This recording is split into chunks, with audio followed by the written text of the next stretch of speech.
माँ इंद्राक्षी जय अम्बे। इंद्राक्षी धाम में दर्शकों आप सभी का हम हार्दिक स्वागत करते हैं। आज के दिन जिन जातकों का जन्म दिवस है, मैरिज एनिवर्सरी, उन सभी को हमारी तरफ से बहुत बहुत शुभकामनाएं। आज से होलाष्टक प्रारंभ हो रहे हैं और होलाष्टक क्या है, इनमें क्या करना चाहिए, क्या नहीं करना चाहिए, सारी जानकारी इस छोटे से अंक में हम आपको देने वाले हैं।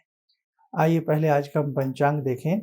27 फरवरी सन 2023, दिन सोमवार, संवत 2079, फाल्गुन मास, शुक्ल पक्ष, तिथि अष्टमी, नक्षत्र रोहिणी, राहु काल है आज का 7:30 से 9, दिशा सूर्य पूर्व दिशा।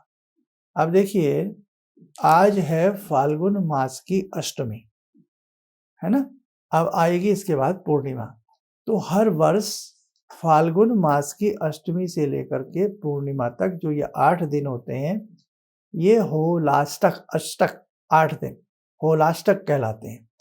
जहाँ अष्टक 8 की बात आती है उसे अष्टक भी कहते हैं। जैसे तुलसीदास जी ने भी लिखा है ना, बहुत सारे अष्टक लिखे हैं तुलसीदास जी ने। तो ऐसे ही ये वो लिखत में है अष्टक, और ये दिनों के हिसाब से होलाष्टक बनता है। तो इन 8 दिनों में नए घर बनाना, भूमि खरीदना, विवाह शादी, ऐसे संस्कार नहीं किए जाते हैं। होलाष्टक में साधना, उपासना आप कुछ भी कर सकते हैं, किसी तरह का कोई भय नहीं है। अब होलाष्टक जो होते हैं ये 8 दिन पहले प्रारंभ होते हैं। कैसे? अब तो सारे रीति रिवाज जितने भी हैं वो सब गायब होते चले गए। न विधि न विधान और मनोरंजन प्रधान। बस अब तो सबको मस्ती चाहिए, आनंद चाहिए, कोई रीति रिवाज से किसी को कोई मतलब नहीं रह गया। होलाष्टक आज से प्रारंभ हो गए हैं और ये सदियों से ये बात चली आ रही है। तो क्या होता था, अब भी ऐसा यदा कदा कुछ शहरों में होता है और मुझे बड़ा अच्छा लगता है जहाँ इस प्रकार से आज भी रीति रिवाज जीवित हैं। और आने वाले समय में हमने भी सोचा है कि इंद्राक्षी धाम में ये सारे रीति रिवाज हम बहुत तरीके से करने वाले हैं। आप लोग खुद आना, वहाँ रहना, मिलना, और सारी चीज़ें आपको रीति रिवाज से हम लोग आपके हाथ से कराएंगे। ठीक है। अब देखो, होलाष्टक में जब पहला होलाष्टक का दिन होता है, जैसे आज है, तो उदुम्बर एक वृक्ष होता है जिसका फल इतना मीठा होता है कि पकते उसमें कीड़े पड़ जाते हैं, इतना मीठा होता है। तो उदुम्बर की एक लंबी सी टहनी को काटा जाता था और जहां सामूहिक रूप से होली को जलाना होता है वहां उसको मंत्र उच्चारण करके गाड़ दिया जाता था। और 8 दिनों में सब अपने घरों से कोई लकड़ी, कोई उपला, कंडा, सब उसके चारों तरफ उसको चिन्हित करने लगते थे और मंत्रों के माध्यम से ही उसको गाड़ा जाता था, डंडे को, उदुम्बर के टहनी को, तने को, और मंत्रों के माध्यम से ही पूर्णिमा के दिन होली को दहन किया जाता था, होली का दहन किया जाता था। ये 8 दिन साधक प्रवृत्ति के लिए बहुत ही तेज दिन होते हैं। इन 8 दिनों में नाना भांति के काम में प्रयोग किए जाते हैं। ये 8 दिन गुह्य साधनाओं के लिए बहुत कीमती हैं, तंत्र मार्ग के लिए बहुत कीमती हैं। इन 8 दिनों में साधक बहुत से अपनी कुंडली में झांककर अनेकों प्रकार की मुद्राओं को लगा करके, खींचनी मुद्राओं को लगा करके, अनेक प्रकार की क्रियाओं को करते हुए अपनी साधना को बहुत अच्छे से पूर्ण करते हैं पूर्णिमा तक। खैर, वो सब चीज़ें सबको मालूम नहीं है।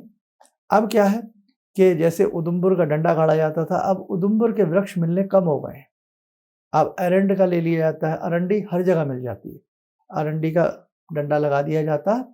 वैसे तो उदुम्बर मिल जाते हैं, ढूंढो तो जहाँ चाह वहाँ राह निकल आती है। चारों तरफ उसको चिन्हित किया जाता था। अब आपने देखा नई फसल आएगी, गेहूं जो है, मार्च एंड में कुछ जगह फसल कटने लगती है और कुछ जगह जाकर के अप्रैल से फसल की कटाई प्रारंभ हो जाती है और अप्रैल से लेकर मई तक वो संपूर्ण हो जाती है। नवा अन्न, एक तरह से नवे अन्न का ये यज्ञ भी किया जाता था। ठीक है। तो यानी कि गेहूं की बालें निकाल करके नई वाली गन्ने में आगे बांध करके उसे जब होली का दहन जिस रात्रि में किया जाता है पूर्णिमा को, तो उसमें उसको दहन किया जाता था। नवा अन्न भी भुना जाता था। बड़े सुंदर सुंदर हमारे रीति रिवाज रहे हैं और इसीलिए 8 दिन में उस पूरी होलिका को संपूर्ण तरीके से अच्छे से ऊपर तक चिन्ह करके अपने अपने योगदान से उसे पूर्ण कर दिया जाता था। तो ये 8 दिन पहले होलाष्टक का प्रारंभ होना इसलिए भी हमारे यहाँ रहा, ताकि दिन के दिन तैयारियां ना करनी पड़े और 8 दिन पहले ही सारा काम धीरे धीरे चलता रहे। होलिका दहन की जाती है। होलिका की रात्रि में साधक नाना भांति के मंत्रों को पूर्ण करते हैं, लेकिन मैं तो अपने सभी साधकों से यही कहूँगा कि आप अपने गुरु मंत्र को, अपने इष्ट मंत्र को, भगवती देवी माँ के मंत्रों को इस बार होलिका की रात्रि में सिद्ध करने का प्रयास करें। जो होली की राख होती है वो बड़ी पवित्र होती है। हमने अनेकों वर्षों से उसके प्रयोग बताए हैं, इस वर्ष भी आपको बताएंगे। और एक ध्यान रखना, ये होलिका की राख वहीं की ली जाती है जब विधि विधान से होली को दहन किया जाता है। होली के बारे में भी आपने सुना हो, है ना, कि किस प्रकार से हिरण्यकश्यप की जो बहन थी होलिका, उसको वरदान था कि वो अग्नि स्नान किया करती थी, अग्नि में बैठ जाया करती थी, लेकिन उसको अग्नि छू नहीं पाती थी, वो जलती नहीं थी। और आपने सुना हो प्रहलाद, है ना, जो बड़े ही अनन्य भक्त रहे हैं किसके, भगवान विष्णु के। तो ये बात पिता को गवारा नहीं थी, तो नाना भांति के उन्होंने प्रयोग किए, किसी तरह ये भक्ति उनकी छोड़े। तो उन्होंने अंत में यही देखिए, जब कट्टरता होती है और वैरता होती है तो व्यक्ति भगवान से भी कर लेता है। उन्होंने सोचा कि अपनी बहन की गोदी में इसको बिठा दूं, बुआ की गोदी में, प्रहलाद को। होलिका तो अग्नि की लपटों से बच जाएगी और प्रहलाद उसमें जल करके भस्म हो जाएंगे। लेकिन हुआ उसका उल्टा। जब होलिका चुनी गई, चारों तरफ से लकड़ियाँ और इस प्रकार की चीज़ें चुनी गई, बुआ गोदी में लेकर उनको बैठती है, प्रहलाद को उल्टा हो जाता है, क्योंकि सिद्धि उनको अग्नि की थी। लेकिन सिद्धि का मिसप्रयोग करना, यानी कि सिद्धि का अच्छे से प्रयोग न करना, बुरे कामों के लिए सिद्धि का प्रयोग करना। कोई भी साधक संसार में अगर किसी ने कोई सिद्धि प्राप्त की है और उसका किसी बुरे उद्देश्य के लिए उसने प्रयोग किया है, उसकी सिद्धि नष्ट हो जाती है। वही हुआ कि प्रहलाद तो विष्णु भक्त थे, वो बच गए, और होलिका उसमें जल करके, जिन्हें सिद्धि प्राप्त थी अग्नि की, उसमें जल करके ध्वस्त हो गई। कहने का भाव, हमारी भी रक्षा भगवान करेंगे। इसलिए मेरे साधकों, नेक नियति पर रहना, अच्छे कर्म करना, अच्छी साधनाओं को करना, आडंबर वाली साधनाओं से बचना, और इस प्रकार से ओछी भक्ति कभी जीवन में मत करना, जो आजकल बहुत ज़्यादा दिखाई दे रही है। तो होलाष्टक के दिन बड़े कीमती होते हैं। इनमें आप नवा अन्न का प्रयोग करना होली के दिन। मैं सारी बातें आपको 1-2 रोज़ के बाद बता दूंगा समय लगने पर। तो वो बहुत अच्छे से सारा उसमें होलिका का बनाना। होलिका की रात्रि बड़ी कीमती होती है, और ये होलाष्टक के जो 8 दिन होते हैं ना, बड़े कीमती होते हैं। आइए, आज से होलाष्टक प्रारंभ हुए हैं। जैसे भगवान ने प्रहलाद की रक्षा की, वैसे ही समस्त प्रकार के कष्टों से भगवान श्री हरि सभी के कष्टों को हरें। आइए जुड़े आज की ध्यान साधना में भगवान श्री विष्णु से।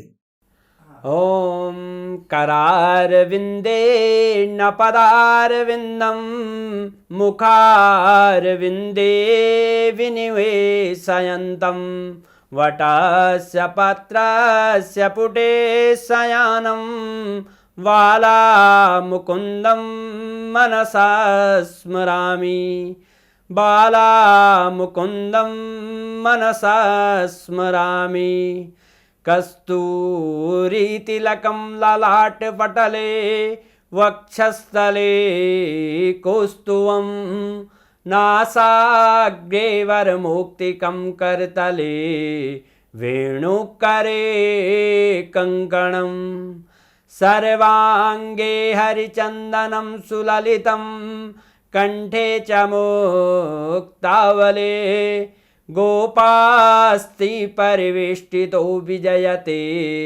गोपालचूडामणि शान्ताकारं भुजगशयनं पद्मनाभं सुरेशं विश्वाधारं गगनसदृशं मेघवर्णं शुभांगं लक्ष्मीकान्तं कमलनयनं योगवृद्ध्यानगम्यं वन्दे विष्णुं भवभयहरं सर्वलोकैकनाथम्।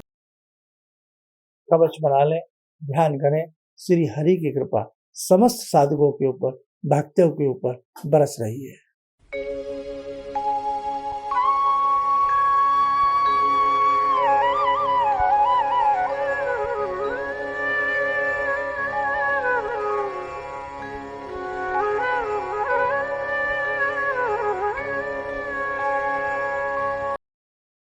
ओम बोलते हुए नेत्रों में सामान्य हो जाए।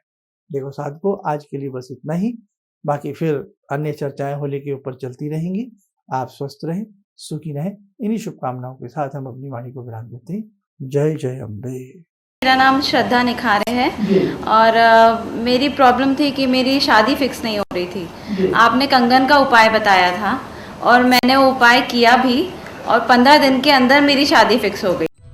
किसी भी समस्या के समाधान के लिए मिले प्रसिद्ध हस्तरेखा एवं वास्तु विशेषज्ञ प्रोफेसर धर्मेंद्र शर्मा जी से। नोट: शिविर में भाग लेने हेतु एवं व्यक्तिगत रूप से मिलने के लिए कॉल करने का समय सुबह 10 बजे से शाम 6 बजे तक। हमारे विभिन्न ज्ञानवर्धक कार्यक्रम देखने के लिए आप हमें अभी सब्सक्राइब करें, बेल आइकन को प्रेस करें ताकि आप देख सकें हमारा कार्यक्रम सबसे पहले।